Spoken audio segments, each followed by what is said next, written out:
pessoal, tudo bem? Em vários países, pedagogos, psicólogos e professores de matemática trabalham para que a matemática tenha significado para a criança, contribua para o seu desenvolvimento mental e seja também útil para a vida na sociedade de hoje. Por isso, o ensino da matemática vem mudando e mudando para melhor. As novas tendências valorizam o ensino da geometria. Ele é considerado muito importante e os currículos e os livros didáticos de vários países dão bastante espaço para o assunto. No Brasil, apesar da geometria ganhar importância, ela ainda permanece em segundo plano. E isso sem trocadilho. Mas qual será a verdadeira importância da geometria? Será que ela merece atenção dentro da matemática ou o que realmente importa são os números?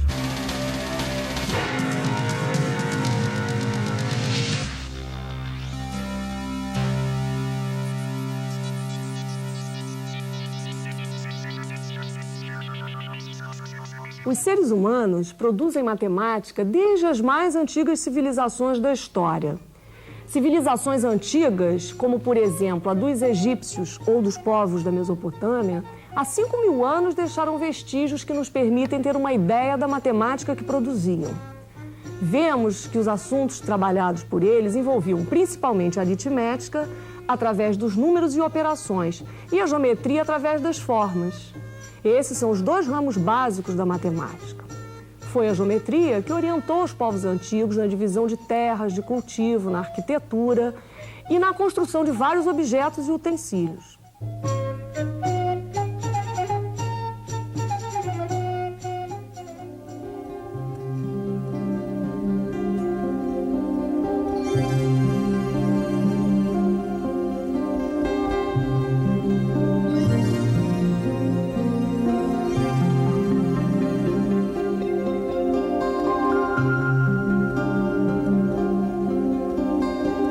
A geometria cumpre ainda hoje essas funções. Ela está presente na arquitetura, na organização urbana, nas mais diversas máquinas e motores e nos utensílios em geral. Tudo isso mostra o quanto a geometria está presente no dia a dia das pessoas, o quanto ela é também uma parte essencial na matemática por ter grande utilidade prática. Mas como ensinar a geometria? Muitos livros de geometria começam pelas noções de ponto, reto e plano. Esse procedimento é tradicional, mas não é adequado no caso de criança. A noção de reta, por exemplo, é bastante abstrata. No dia a dia, não vemos nada que nos lembre a reta dos matemáticos. Mas vemos diversas coisas que têm a forma dos quadrados, blocos retangulares, círculos, pirâmides, cilindros. Por isso, devemos iniciar o estudo da geometria pelas formas comuns do dia a dia, encontradas nas embalagens, nas placas de trânsito, nas peças de alguns jogos, como é o caso do tangram. O tangram é um antigo jogo chinês. Suas peças originam-se da decomposição de um quadrado. São 7 polígonos, 2 triângulos grandes, um médio, 2 pequenos, além de um quadrado e um paralelogramo. Usando esses 7 polígonos como peças de um quebra-cabeças, pode-se fazer figuras, e também figuras geométricas, como este triângulo e este hexágono. Você e seus alunos podem construir tangram como este que foi feito por uma professora da escola Lestonac, no Rio de Janeiro. Qual é a forma dessa folhinha que vocês receberam? Retangular.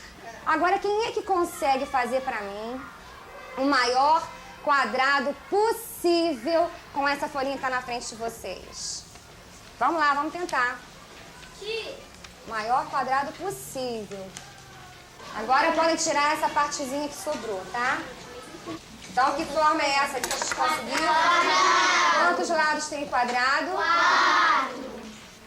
E esses lados são diferentes? Não. Como é que a gente pode provar que esses lados do quadrado, os 4 lados, são iguais? Isso, não pode usar regra. Muito bem, Marcelo. Ó, Marcelo está falando que nós encontramos com quadrado. Dobrou a folha, triângulo. Dobramos a folha, o meio e conseguiram o quê? Triângulo. Olha só, do retângulo que nós tínhamos, não foi? Vocês dobraram, Fizemos um quadrado, não foi? E agora dobramos o quadrado ao meio e conseguimos dois triângulos. Todo mundo com lápis na mão. E vamos tracejar, ou seja, fazer tracinhos nessa marcação que está aí. A partir daí, a professora segue mostrando aos alunos como dobrar o quadrado de papel para obter as 7 peças do tangram. Nesse processo, ela fala em diagonal do quadrado, em dividir ao meio, etc. Se nós abrirmos esse triângulo, nós temos um trapézio de cabeça para baixo. Tá?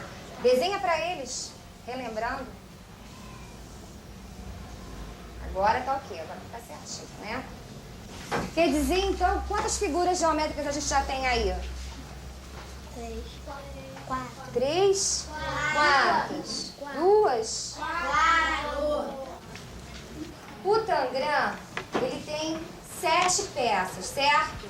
Quantas nós já encontramos aí? Quantas figuras? 5. Então estão faltando 2. Nós vamos descobrir essas 2 agora, quer ver?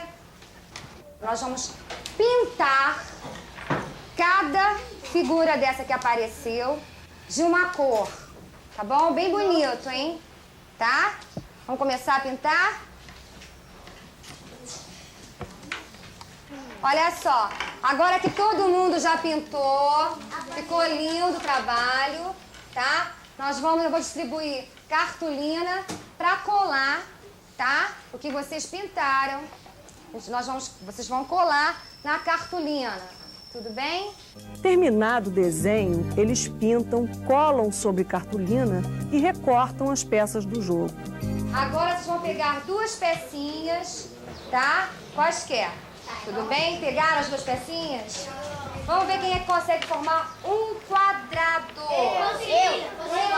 O Ivan conseguiu, vai mostrar pra vocês. Mostra pra eles, Ivan. Quais as peças que você escolheu? 2 triângulos. 2 triângulos. Olha que lindo que ficou, gente. O que você fez? Um homem correndo. Um homem correndo. Gente, hoje nós vamos ficar por aqui, nós vamos terminar, tá? Por aqui. Mas agora, depois, na próxima aula, nós vamos continuar.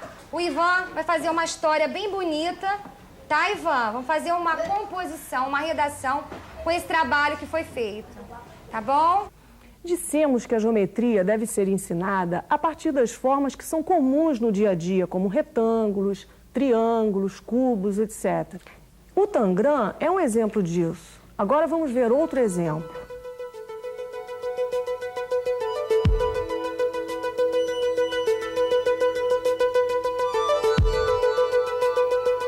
Você já pensou quantas formas geométricas você pode construir com palitos de fósforo?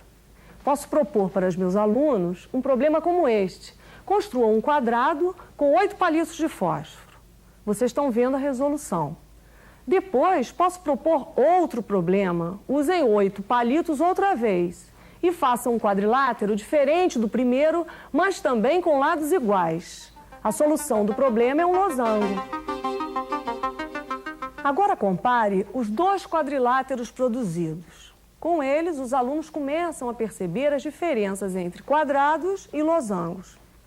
Mais um problema com palitos de fósforo. Construir um retângulo usando exatamente 12 palitos. Veja que há 3 soluções. Nesta, os lados são 1 e 5 palitos.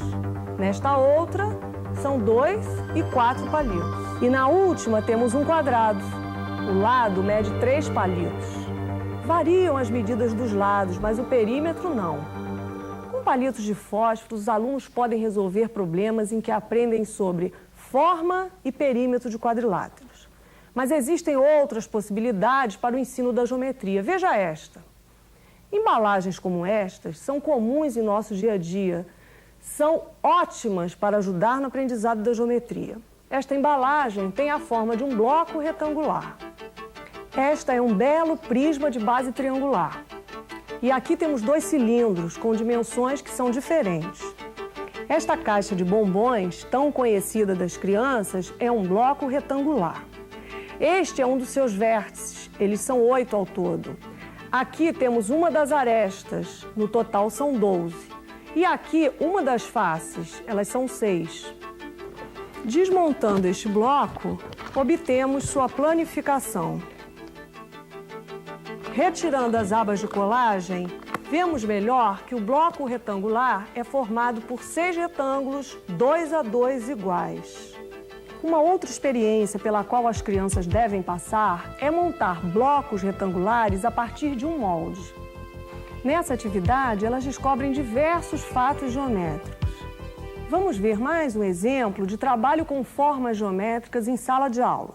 Ele é muito interessante, pois se relaciona com geografia e com medidas. As crianças observam os objetos, blocos retangulares, cilindros e outras formas irregulares. Elas tentam desenhar a vista superior desta arrumação de objetos.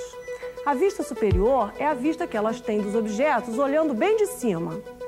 Esse foi o primeiro passo num aprendizado que envolveu mapas, plantas e medidas. Observe a planta que elas fizeram da própria classe.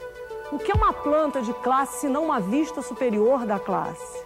Foi preciso desenhar a vista superior de carteiras, de mesas, etc. Quer dizer, a visão que se tem de cima. A planta foi feita com precisão. Os alunos mediram cada objeto e foi preciso reduzir os tamanhos, ou seja, colocar numa escala para que tudo coubesse no papel. O trabalho de preparação para mapas começa com as crianças fazendo o desenho visto de cima. Em seguida, elas desenham o quarteirão de casa, desenham a planta da sala de aula, começando pela medição das carteiras, da mesa da professora, o armário visto por cima, chegando, enfim, a desenhar a sala de aula com todos os seus objetos. Esse trabalho é muito importante porque leva as crianças a terem mais tarde um entendimento real de mapas quando chegar na leitura dos mapas. Este é um rico exemplo de atividade de geometria na qual as crianças aprenderam ampliação e redução de figuras, escalas, medidas e divisão. Tangram, polígonos com palito de fósforo, embalagens planificadas, construção de figuras espaciais a partir de moldes, trabalho com vistas superiores e mapas, tudo isso pode ser feito no ensino de geometria das séries iniciais. Nós só mostramos algumas ideias, mas há muitas outras, é claro. São atividades em que a criança manipula as formas e brinca com elas. Assim, ela vai adquirindo conhecimento geométrico. Esse conhecimento pode ser relacionado com a vida diária e com outros tópicos dentro da matemática. O conhecimento geométrico ajuda o aprendizado de outras ideias, como as relacionadas com medidas ou com mapas. E, ao mesmo tempo, o conhecimento geométrico se amplia em contato com essas outras ideias. Hoje, nós ficamos por aqui. Até logo.